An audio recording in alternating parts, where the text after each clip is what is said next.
សំដីមានន័យពីរួផ្អែមឆ្ងាញ់ដូចសបាញ់ចាំងទំលូដួងហរតី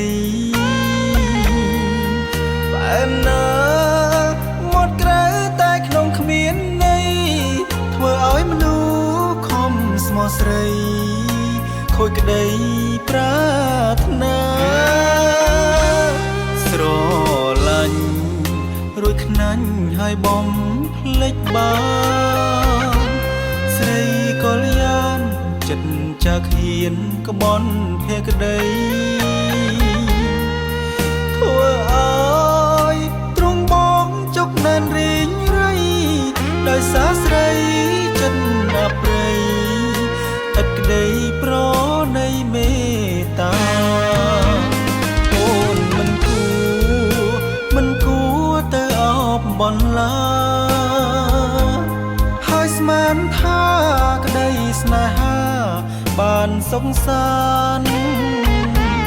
ឃើញនរងស្មានថាជាសុវិមានឃើញអាក្រងប្រែជាលបានអស់ចានឹងសងសាខ្ញុំហើយចុងយើងល្មមអស់កម្មពីហាជាចម្លើយដែលត្រូវឆ្លើយគ្រាអវសានសូមអូនទៅចោលឲ្យបានសុខសាន្តជាតិនេះបានជាខកខានស្មាលាលុងជីវិតខ្សែ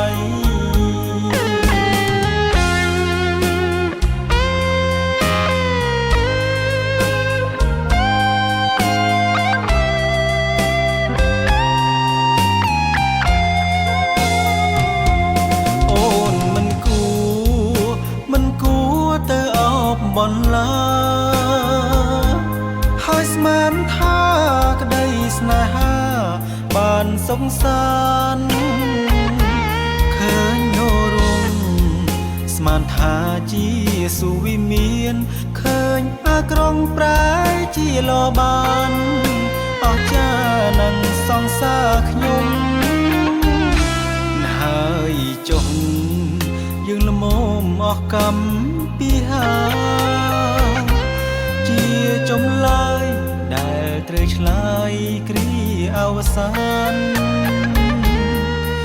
សូមអូ